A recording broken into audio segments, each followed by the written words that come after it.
Just how accurate is the Netflix series about Jeffrey Dahmer compared to the story of the real-life serial killer? Let's find out. Jesus. Don't worry, I'm not a cop.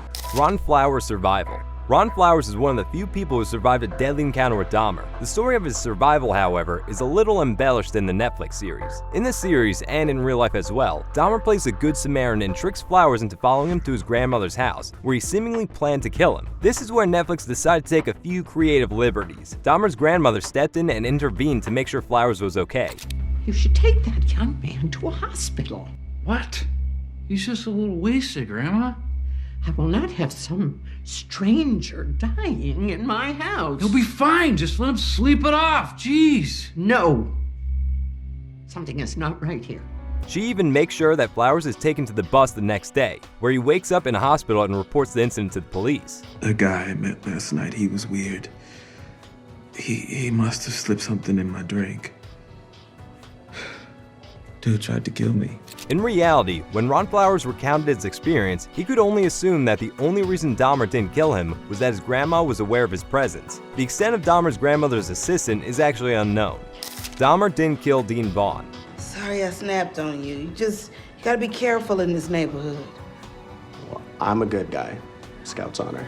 In reality, and just like in the series, Dean Vaughn lived in the same apartment building and was one of Dahmer's neighbors. However, if you follow the subtle hints of the series, it's easy to assume Vaughn was another of Dahmer's victories. He's seen meeting with Dahmer before his disappearance, and Glenda Cleveland, another of Dahmer's neighbors, tells the police that Dean was last seen with Jeffrey. The actual Dean Vaughn was found strangled in his apartment, and police could never solve his murder. In fact, his case remains cold to this day. Jeffrey Dahmer also denied playing a role in his death after his arrest. Glenda Cleveland wasn't exactly Dahmer's neighbor. I know. But nobody heard me. Glenda Cleveland is one of the people who played a significant role in Dahmer's arrest, but unlike her portrayal in the series, Glenda wasn't exactly Dahmer's neighbor. She didn't live in the Oxford apartments, but in the building adjacent to it. The character in the series is actually a mix of the real-life Glenda Cleveland and Pamela Bass, Dahmer's actual neighbor. Pamela would complain about the noises coming from his apartment, in this scene where Glenda complains about the smell. I gotta say, that smell is worse than ever. Is it?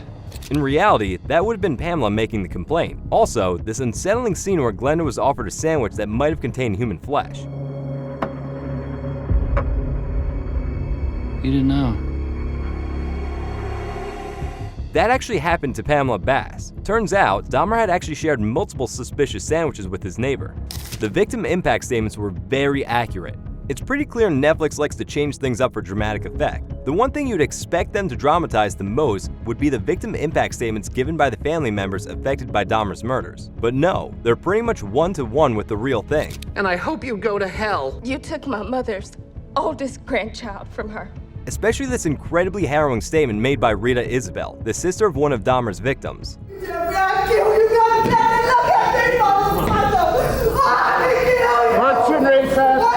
Which was perfectly mirrored in the series by actress Deshawn Barnes. Now, I don't want to ever have to see my mother go through this again. Never, Jeffrey! Jeffrey, I hate you!